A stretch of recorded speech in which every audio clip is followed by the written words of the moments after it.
नारायणं नमस्कृत्यं नरं चैव नरोत्तमं देवीं सरस्वतीं चैव ततो जयमुदीरयेत्। जय श्री कृष्ण। राधे राधे।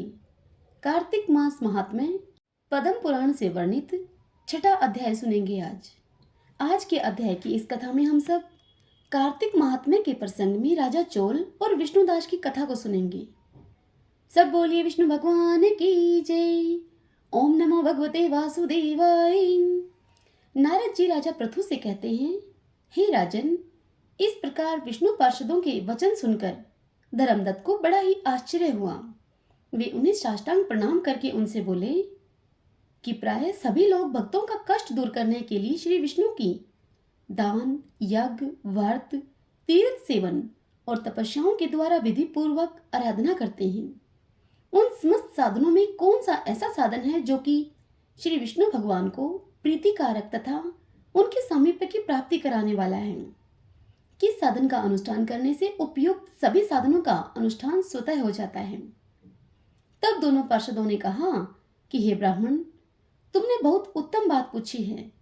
अब तुम एकाग्रचित होकर यह बात सुनो। हम इतिहास के सहित प्राचीन वृत्तांत का वर्णन करते हैं तुमसे। बहुत पहले कांचीपुरी में चोल नामक एक चक्रवर्ती राजा होकर गए हैं। उनके अधीन जितने देश थे वे भी चोल नाम से ही विख्यात हुए। राजा चोल जब इस भूमंडल का शासन करते थे उस समय कोई भी मनुष्य दरिद्र, दुखी, पाप में मन लगाने वाला अथवा रोगी नहीं था। उन्होंने इतने यज्ञ किए थे कि जिनकी कोई गणना नहीं हो सकती। उनके यज्ञों के स्वर्णमय एवं शोभाशाली यूपों से भरे हुए ताम्रपणी नदी के दोनों किनारे चैत्ररथ वन के समान सुशोभित होते थे। एक समय की बात है, राजा चोल अनंत शयन नामक तीर्थ में गए, जहां जगदीश्वर श्री विष्णु योग निद्रा का आश्रय लेकर सो रहे थे। वहां लक्ष्मी नारायण भगवान श्री विष्णु के दिव्य विग्रह की राजा ने विधि पूर्वक पूजा अर्चना की। मणि, मोती और स्वर्ण के बने हुए सुंदर फूलों से उनका पूजन किया और पूजन करने के बाद उन्होंने भगवान को साष्टांग प्रणाम किया। प्रणाम करके वे जो ही बैठे उसी समय उनकी दृष्टि भगवान के पास आते हुए एक ब्राह्मण पर पड़ी जो उन्हीं की कांचीपुरी नगरी में निवास करता था। उनका नाम था विष्णुदास। वे भगवान की पूजा के लिए अपने हाथ में तुलसी दल और जल लिए हुए थे। निकट आने पर उन ब्रह्मा ऋषि ने विष्णु सूक्त का पाठ करते हुए देवाधिदेव भगवान को स्नान कराया और तुलसी की मंजरी तथा पत्तों से विधिवत प्रभु का पूजन किया। राजा चोल ने, जो कि पहले ही रत्नों से भगवान की पूजा की थी, वह सब तुलसी पूजा से ढक गई। यह देखकर राजा अब कुपित होकर उनसे बोले, हे ब्राह्मण, हे विष्णुदास, मैंने मणियों तथा स्वर्ण से भगवान की पूजा की थी, वह कितनी शोभा पा रही थी, किंतु तुमने तुलसी दल चढ़ाकर मेरी की हुई पूजा को ढक दिया है। बताओ तुमने ऐसा क्यों किया? मुझे तो ऐसा जान पड़ता है कि तुम बड़े ही मूर्ख हो, भगवान विष्णु की भक्ति को बिल्कुल भी नहीं जानते हो। तभी तो तुम अत्यंत सुंदर सजी सजाई पूजा को पत्तों से ढके जा रहे हो। तुम्हारे इस बर्ताव पर मुझे बड़ा आश्चर्य हो रहा है। यह सुनकर विष्णुदास पंडित बोले, हे राजन, आपको भक्ति का कुछ भी पता नहीं है। केवल राजलक्ष्मी के कारण आप घमंड कर रहे हैं। बताइए तो, आज से पहले आपने कितने वैष्णव व्रतों का पालन किया है? यह सुनकर राजा ने कहा कि हे ब्राह्मण, यदि तुम विष्णु भक्ति से अत्यंत गर्व में आकर ऐसी बात करते हो तो बताओ तुम में कितनी भक्ति है? तुम तो दरिद्र हो, निर्धन हो। तुमने श्री विष्णु को संतुष्ट करने वाले यज्ञ और दान आदि कभी नहीं किए हैं तथा पहले कहीं कोई दिवाले भी नहीं बनवाया है। ऐसी दशा में भी तुम्हें अपनी भक्ति का इतना घमंड है। अच्छा, तो आज यहाँ जितने भी श्रेष्ठ ब्राह्मण उपस्थित हैं वे सभी कान खोलकर मेरी बात को सुने। देखना है कि मैं पहले भगवान विष्णु का दर्शन पाता हूँ या यह पंडित। इससे लोगों को स्वयं ही ज्ञात हो जाएगा कि हम दोनों में से किसमें कितनी भक्ति है। दोनों पार्षद बोले, हे ब्राह्मण, यह कहकर राजा चोल अपने राजभवन को चले गए और उन्होंने महर्षि मुद्गल को आचार्य बनाकर वैष्णव यज्ञ का अनुष्ठान आरंभ किया, जिसमें बहुत से ऋषियों का समुदाय एकत्रित हुआ। बहुत सा अन्न खर्च किया और प्रचुर दक्षिणा भी बांटी गई। जैसे पूर्व काल में गया क्षेत्र के भीतर ब्रह्मा जी ने समृद्धशाली यज्ञ का अनुष्ठान किया था, बस उसी प्रकार राजा चोल ने भी महान यज्ञ का आरंभ किया। उधर विष्णुदास भी वहीं भगवान के मंदिर में ठहर गए और श्री विष्णु को संतुष्ट करने वाले शास्त्रों उक्त नियमों का भली भांति पालन करते हुए सदा ही व्रत का अनुष्ठान करने लगे। माघ और कार्तिक के व्रत, तुलसी के बगीचे का भली भांति पालन करना, एकादशी का व्रत करना, द्वादश अक्षर मंत्र का जप करना तथा गीत नृत्य आदि मांगलिक उत्सवों के साथ षोडशों उपचार के द्वारा प्रतिदिन श्री विष्णु जी की पूजा करना, बस यही उनकी जीवनचर्या थी। अब वे इन्हीं व्रतों का पालन करते थे। चलते खाते और सोते समय भी उन्हें निरंतर श्री विष्णु का ही स्मरण बना रहता था। वे समदर्शी थे और संपूर्ण प्राणियों में भगवान विष्णु को ही स्थित देखते थे। उन्होंने भगवान विष्णु के संतोष के लिए उद्यापन विधि के सहित माघ और कार्तिक के विशेष विशेष नियमों का भी सर्वदा पालन किया। इस प्रकार राजा चोल और विष्णुदास दोनों ही भगवान विष्णु की आराधना करने लगे। दोनों ही अपने अपने व्रत में स्थित रहते थे। दोनों की ही इंद्रियां और दोनों के ही कर्म भगवान में ही केंद्रित थे। एक दिन की बात है, विष्णुदास ने नित्य कर्म करने के पश्चात भोजन तैयार किया, किंतु उसे किसी ने चुरा लिया। चुराने वाले पर किसी की दृष्टि नहीं पड़ी। विष्णुदास ने देखा कि भोजन गायब है। फिर भी उन्होंने दोबारा भोजन नहीं बनाया, क्योंकि ऐसा करने पर सायंकाल की पूजा के लिए उनके पास अवकाश नहीं होता। अतः प्रतिदिन के नियम के भंग हो जाने का उन्हें भय था। दूसरे दिन उसी समय उन्होंने फिर से भोजन बनाकर वे जो ही भगवान विष्णु को भोग लगाने के लिए गए, तो ही कोई आकर फिर उनका सारा भोजन लेकर चला गया। इस प्रकार लगातार 7 दिन तक कोई आकर उनके भोजन का अपहरण करता रहा। यह देखकर विष्णुदास को बड़ा ही विस्मय हुआ। वे मन ही मन इस प्रकार विचार करने लगे, अहो, यह कौन प्रतिदिन आकर मेरी रसोई चुरा कर ले जाता है। मैं क्षेत्र संन्यास ले चुका हूँ, अतः अब किसी तरह इस स्थान का परित्याग भी नहीं कर सकता। यदि दोबारा बनाकर भोजन करूं तो सायंकाल की यह पूजा कैसे छोड़ दूं। कोई सा भी पाक बनाकर मैं तुरंत भोजन तो करूंगा ही नहीं, क्योंकि जब तक सारी सामग्री भगवान विष्णु को मैं निवेदन न कर लूं तब तक मैं भोजन नहीं करता हूँ। प्रतिदिन उपवास करने से मैं इस व्रत की समाप्ति तक जीवित कैसे रह सकता हूँ। अच्छा, आज मैं रसोई की भली भांति रक्षा करूंगा। और इस प्रकार सोचकर भोजन बनाने के पश्चात वह पंडित जी वहीं कहीं छिपकर खड़े हो गए। इतने में ही एक चांडाल दिखाई दिया, जो कि रसोई का अन्न हड़प कर ले जाने को तैयार खड़ा था। भूख के मारे उसका सारा शरीर इतना दुर्बल हो रहा था, मुख पर दीनता छा रही थी।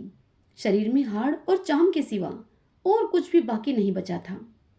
उसे देखकर श्रेष्ठ ब्राह्मण विष्णुदास का हृदय करुणा से व्यथित हो गया। उन्होंने भोजन लेकर जाते हुए उस चांडाल पर अपनी दृष्टि डाली और उससे कहा, भैया जरा ठहरो, ठहरो, तुम क्यों रूखा सूखा खाते हो, यह घी तो लेकर जाओ। इस तरह बोलते हुए विप्रवर विष्णुदास को आते देखकर चांडाल बड़े वेग से वहां से भागा और भय से ठोकर खाकर मूर्छित होकर वह गिर पड़ा। चांडाल को भयभीत और मूर्छित देखकर द्विजश्रेष्ठ विष्णुदास वेग से चलकर उसके पास जल्दी जल्दी पहुंचे और करुणावश अपने वस्त्र के किनारे से उसको अब हवा करने लगे। तदंतर जब वह चांडाल उठकर खड़ा हुआ तो विष्णुदास ने देखा कि वह चांडाल नहीं, साक्षात भगवान विष्णु शंख चक्र गदा आदि धारण किए हुए उनके सामने विराजमान है। कटी में पीतांबर, 4 भुजाएं, हृदय में श्री वत्स का चिन्ह है और मस्तक पर कीट शोभा पा रहे हैं। अलसी के फूल की भांति श्याम सुंदर शरीर और कौस्तुभ मणि से जगमगाते हुए वक्षस्थल की अपूर्व शोभा हो रही है। अपने प्रभु को प्रत्यक्ष देखकर द्विजश्रेष्ठ विष्णुदास सात्विक भावों के वशीभूत हो गए। वे स्तुति और नमस्कार करने में भी समर्थ न हो सके।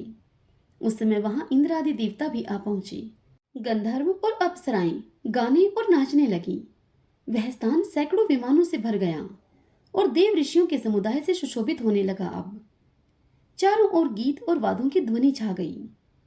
तब भगवान विष्णु ने सात्विक व्रत का पालन करने वाले अपने भगत विष्णुदास को छाती से लगा लिया। फिर उन्हें अपने जैसा ही रूप देकर वे बैकुंठ धाम को लेकर चले गए।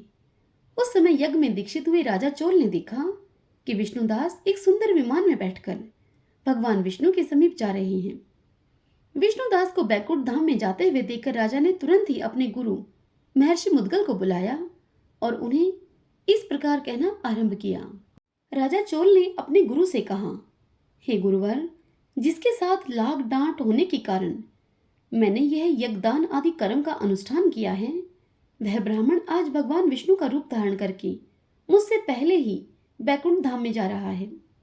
मैंने इस वैष्णव याग में भली भांति दक्षित होकर अग्नि में हवन किया और दान आदि के द्वारा ब्राह्मणों का मनोरथ पूर्ण किया, तथापि अभी तक भगवान मुझ पर प्रसन्न नहीं हुए और इस ब्राह्मण को केवल भक्ति के ही कारण श्रीहरि ने प्रत्यक्ष दर्शन दिया है।